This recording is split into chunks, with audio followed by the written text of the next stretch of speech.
Welcome to this week's edition of the Pioneer Coach Show presented by GoMart. Go for good times, go for GoMart. With me now, I've head track and field coach Dan Meyers. Coach, thanks for being here today. Jagger, thanks for having me. All right, Coach. It's been a while since you guys have been on the track. How do you feel the break went for your athletes? Much needed for them, or just kind of at the right time? Yeah, I think it was at the right time. Majority of our team was, we give them a good Christmas break, but most of them were communicative throughout the break. And, like I said, I think it was a nice reset period after a long fall of training and a grind. And we got some good marks on the board at Marshall. I'm hoping like the snow's not going to derail us too much from being rusty this weekend. I know there's going to be some areas that we will be rusty, but we just gotta show up and give what we got and pull the chain, towards that conference meet here in a month and a half. And you mentioned that because I put that in my notes. Do you feel like there might be a little bit of rust to knock off? And just what are your expectations overall for the meet at Muskie this coming weekend? Yeah, so our distance runners are just about a month into their winter training after taking some much needed time off. They were June through December, every day. So, I think that there could be some rust there. We'll get them some races under their belt, and a few of them will be going to Ashland next weekend. But there's going to be some rust, but the group had a great lift this morning, first lift back, and I think we're trending in the right direction. I think everyone's got their head on straight. We had a great fall of academics, and we're hoping within our season we can do the same thing academically. So it's a great group of kids, and we got to work together to get in the upper half of the conference. Did you like the break when it did? Because like you mentioned, a lot of, especially that the distance runners running for so long. Did you like the timing of the break? Yeah, I think it went well. I think next year we'll bring them back a little sooner the way it falls, but not too much. Like I said, I think they deserve a long break. A lot of what our runners do specifically on the distance side, a lot of it's on their own merit even when they're here on campus. So, I think that we have a hardworking group that doesn't cut corners. So, we're hopeful to get some all-time marks on the board this weekend, build some confidence. And like I told the team in our individual meetings last week when they came back in our group meetings, the next month, it arguably is the biggest time of the spring in terms of building our base, our speed endurance, getting all the right reps in, working around a little adversity with the weather. And next month's probably the most hectic of the year, including our outdoor season. So we're really excited for what's to come. Well, Coach, we appreciate you coming on today, and good luck this weekend. Yep, thank you. Welcome back to this week's edition of the Pioneer Coach Show presented by GoMart. With me, I've had Wrestling Coach Dylan Cottrell. Coach, thanks for being here today. Yeah, happy to be back. All right, Coach, you're at the NWCA National Duels this past weekend. You went 3-2. You got some wins over number 10 West Liberty, number 24 Upper Iowa, and King University. You dealt with some injuries early. You lost a close one to Augustana, who's number 7 in the country, and you lost to Upper Iowa in your first meeting. Just your thoughts overall on how the weekend went. Ups and downs for sure. It started out about as bad as it could go with Upper Iowa. We didn't wrestle well, and we had more injuries in that singular duel than we've had all year. Had 3 guys banged up pretty good that, they're going to need some time off. And a couple of them wrestled through the injury for one match or so, and it was just, it's too much, right? We're getting to the point where we're not hurt, we're going to get injured, right? And so that's really tough when you're at the national dual tournament. And, you can only take 17, so some classes you're not going to have a backup at that weight. Unfortunately, one of those was that. So that means you're giving up a forfeit.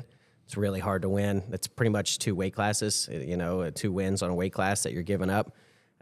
So, the Upper Iowa match didn't wrestle well, had some injuries, and so that one's one that you kind of take on the chin and you say, we got to figure it out. That's not a very good representation of us in our program. And then you turn it around, you wrestle pretty well against West Liberty. And, we wrestled well against Augustana too, but we lost by, close. Yeah, 3 points. We definitely can win that one easy. We gave up a forfeit, so that's a 9-point swing at or possibly at least a 6, right? 6 or 9 point swing, and we didn't wrestle Guy that one. And Guy was a pretty bright spot for this weekend of coming back down to 57. He went 4-0. he does cut a lot for that class. And so we had another 57-pounder there who we didn't want to travel 14 hours and not give him a match. And so we put him in for that match. And also, it was the end of the day. Guy needed to start going and cutting his weight anyways. But, if you're wrestling that one head up, we probably win that one. We wrestle Guy. We have someone at 49 to throw in. So I wasn't really upset about the Augustana loss. That's one that, in all honesty, if I wanted to make the choice to win that one and we put Guy out there, okay, right? Mm-hmm. But at that point, we were hurt, injured down. We didn't really need it to push the issue, if that makes sense. Yeah. But the West Liberty one was good. The Upper Iowa match, it's something that our guys and us need to get out of our minds as quick as we possibly can. So, but on the backside, the second day we wrestled a lot better against King, and then we ended up having Upper Iowa again, and we got that one back. That duel looked a little different. Some of their guys didn't wrestle. Some of our guys didn't wrestle. But day 2 was a lot better, and so now we just got to get healthy. I think Ashland this weekend's going to look a lot different for us. People are going to have to be in different weight classes just because of that, and we got to get healthy now for conference. Mm-hmm. So that's kind of the worst part is that, you got some guys that, you got to evaluate them and hope this isn't a month-and-a-half injury. There's not too much season left. And so you hope you can get your full lineup in for conference and then have a really good go at that as well. And you mentioned conference. It's coming up at a little under 3 weeks. You were able to wrestle West Liberty a little bit this past weekend. Did you like being able to do that with, them probably being your biggest threat as repeating as champs again? Yeah, it's nice to look at some of the guys. I would say we wrestled 5 or 6 other starters in it, so, maybe 7. They had some guys out too. We had some guys out wrestling different stuff. So, yeah, it was a very small taste of them, and they got a small taste of us, and so that's never a bad thing. I don't know how other coaches feel about that, but I liked, as a competitor at least, wrestling the guy before I wrestled him for the first time. I don't know. Some guys, they got some tricks and stuff, and they like wrestling, in a big event. That guy sees him for the first time. I didn't like that. I wanted to kind of feel, and I was able to make adjustments, right? And so hopefully, we can take, a little bit of film from that in certain matches and make some adjustments and wrestle guys better where we lost, and then continue to do the things well where we beat them. So, yeah, overall, I think it's a good thing to get to see him. And then, no surprise, again, you'll be facing another ranked team this coming weekend with number 16 Ashland on Friday. Just your expectations there. I mean, you're battling with a little bit of injuries right now. You're getting towards the end of the season, so just expectations. Yeah, Ashland's a great team. They're always tough. They won our region last year. Have a lot of guys returning. They're coached really well by Colt Sponseller, and we're going to have to go up there and wrestle really well and, get through some adversity with these nick-ups and some guys being hurt, right? Obviously, those guys are not going to wrestle, but it's one of those things where, you pretty much go in and you can't say much more than we got figured out, right? We got to figure out what the heck we're doing here this weekend, how we're going to do it, let's make a game plan on getting a win, right? We can't go in and say, woe is me. Oh, we're hurt here. Let's just chalk it up and drive 4 hours and get up there and take an ass whooping and then say, okay, we'll go back home. Yeah. So we're gonna work to put together a game plan with whoever steps on the mat to win, and that'll be the plan going up. If that means that some other guys got to step up. Great opportunity for them, right? Could be an opportunity. You're the number 2 team in the country, and you got a lot of guys sitting behind some guys that are pretty good wrestlers. You want a chance. Here it is, right? Here's your chance. You want to be the guy. Let's see what you got. And then in other ones, you're going to have some guys that are unselfish and maybe have to go up a weight class, whether that means that we're going up a weight class and they get it done, right? Or they go up a weight class and they don't give up a pin or give up bonus points. Those situations are a little different because in a way it doesn't really matter if you jump up and you lose, but it also does a little bit in your mind, right? Yeah. You never want to go out there and lose a match. And so, we're going to have a lot of things this week of talking to the guys, and we still have to really actually evaluate how serious some of these injuries are, right? Before we kind of make the game plan. So we'll probably see that today. We got a small overview of that, and then we'll see, maybe some of these guys can't wrestle this weekend, right? And that would help us out a lot. But we'll see. Probably after today, we'll get a really good look of, all right, who is out for sure, right? Kind of what that injury report is, right? Who's questionable, kind of remind me of fantasy football here, who's questionable, who's probable, all right, who's definitely out. We got to see where we're at on that, and then we'll go from there. But, either way, we're going to be okay. We're going to wrestle tough and hopefully go out there, get another ranked win. It'll be with some guys out, but, we'll be better for it. Well, Coach, we appreciate you coming on today, and good luck this weekend. Thank you. Get ready to hit the road with GoMart. Each month, we're featuring a special item to fuel your journey and score you bonus reward points in our Road to Rewards promotion. Each purchase earns you a token, so load up and keep cruising toward big rewards. Plus, the top 25 token earners each month will receive 5,000 additional bonus reward points. Check the GoMart app to see this month's featured item. And as always, earn additional savings on products store-wide with reward member exclusives. Go to GoMart.com for more details. Welcome back to this week's edition of the Pioneer Coaches Show presented by GoMart. With me, I have head men's basketball coach Bob Bolen. Coach, thanks for being here today. Thank you, Jagger. Thanks for having me. All right, Coach. This past week, you went 1-1. Started out the week with a 72-65 win over Davidson Elkins.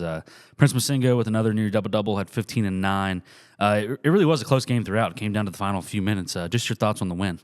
I thought we showed a lot of toughness at the end of the game. We were able to make big plays at the end. It was tied with 2:58 left. And we were able to crash the boards and just made the toughness plays at the end of the game that allowed us to win. And then on Saturday, you had your 4-game winning streak snapped by Western Wesleyan. It was an 84-78 loss.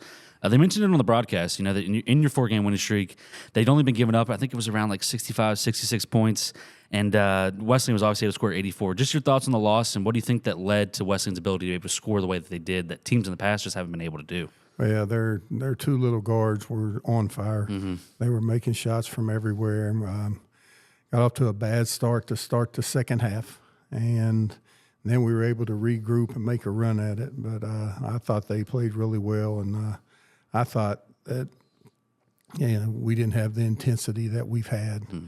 A very disappointing loss. And now coming in this week, it's a new one. You'll start out with Wheeling on Wednesday. Thus far this season, what have you seen out of the Cardinals?